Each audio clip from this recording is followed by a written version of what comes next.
নমস্কার বন্ধুরা, সনাতনী শ্রাবন্তী চ্যানেলে আরও একটি নতুন ভিডিওতে আপনাদের সবাইকে স্বাগত জানাই। আজকের পর্বে আমরা জানব রাধা অষ্টমী ব্রতকথা। যে কোনো পূজা শেষে ব্রতকথা শোনা বা পাঠ করা একটি নির্দিষ্ট নিয়ম রয়েছে, আর তা হলো ব্রতকথাটি সম্পূর্ণ পাঠ বা শ্রবণ করা। তাহলে চলুন রাধা অষ্টমী ব্রতকথাটি আমরা পাঠ করি।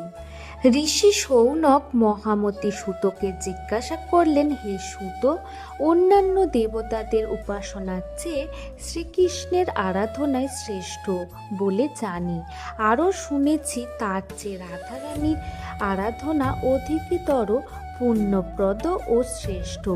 অতএব শ্রীরাধার অর্চনার বিষয়ে কোনো ব্রতাদির কথা বলুন। তখন সূত বললেন, হে ঋষিবর, আমি একটি গোপনীয় ব্রতের কথা বলছি, শুনুন।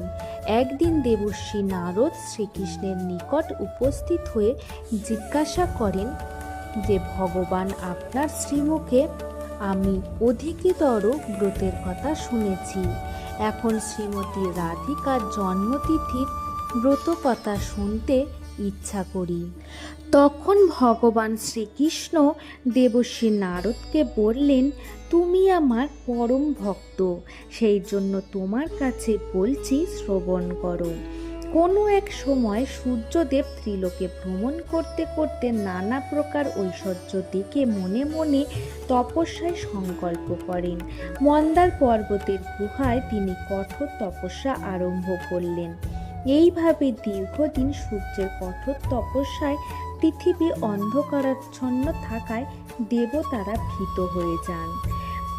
ইন্দ্রদেব সহ সমস্ত দেবতা আমার কাছে এসে সব কথা বলেন। আমি বললাম, হে দেবগণ, সূর্য থেকে তোমাদের কোনো ভয় নেই, তোমরা নিজ নিজ স্থানে ফিরে যাও। আমি সূর্যদেবকে তপস্যা থেকে নিরস্ত করব। তারপর আমি সূর্যের কাছে গেলাম। সূর্য আমাকে দেখে খুবই আনন্দিত হলেন। তিনি বললেন, হে শ্রীহরি, আপনার দর্শন পেয়ে আমার জন্ম ও তপস্যা সার্থক হলো। যিনি সৃষ্টি, স্থিতি ও সংহারকর্তা, স্বয়ং ব্রহ্মা বিষ্ণু মহেশ্বর যাকে সবসময় চিন্তা করেন, তাকে দর্শন করে আমি ধন্য হলাম। তখন শ্রীকৃষ্ণ সন্তুষ্ট হয়ে সূর্যকে বলল, হে দিবাকর, তুমি তপস্যায় সিদ্ধি লাভ করেছ, এখন বর প্রার্থনা করো। তুমি আমার পরম ভক্ত, সেই জন্য তোমাকে আমি দর্শন দিলাম। এই কথা শুনে সূর্যদেব বললেন, হে প্রভু, আমাকে একটি গুণবতী কন্যার বর দিন, আর এমন কন্যা দিন যাকে আপনি চিরদিন সেই কন্যাটির বশীভূত থাকবেন। এছাড়া সূর্যদেব আর কোনো ইচ্ছাই প্রকাশ করেননি। তখন ভগবান সূর্যদেবকে এই বর প্রদান করলেন। ভগবান শ্রীকৃষ্ণ একমাত্র শ্রী রাধিকার কাছে বশীভূত। শ্রী রাধা ও শ্রীকৃষ্ণের মধ্যে কোনো প্রভেদ নেই। ভগবান শ্রীকৃষ্ণ পৃথিবীর ভার লাঘবের জন্য বৃন্দাবনের নন্দালয়ে অবতীর্ণ হন এবং সূর্যদেবকে বৃষভানু রাজা হয়ে জন্মগ্রহণ করার এবং শ্রী রাধিকাকে ওনার কন্যারূপে জন্মগ্রহণ করার আশীর্বাদ দেন। সূর্যদেব বৈশ্যকুলে জন্মগ্রহণ করে বৃষভানু এবং গোপকন্যা কীর্তিদার সঙ্গে বিবাহ করেন। যথা সময়ে ভাদ্র মাসের শুক্লাপক্ষের অষ্টমী তিথিতে বিশাখা নক্ষত্রে কীর্তিদার কোলে শ্রী রাধিকা জন্মগ্রহণ করেন।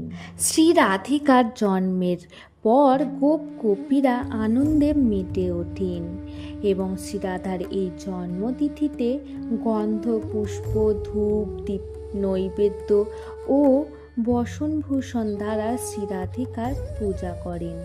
নানা প্রকার মহোৎসব হয়।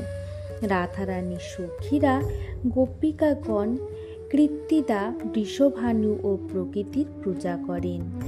তারপর ব্রতকথা শুনে সেই দিন উপবাস থেকে পরদিন বৈষ্ণবদের সঙ্গে প্রার্থনা করতে হয়। এই ব্রতের অনুষ্ঠানে সব দুঃখ দূর হয় ও পরম শান্তি লাভ হয়।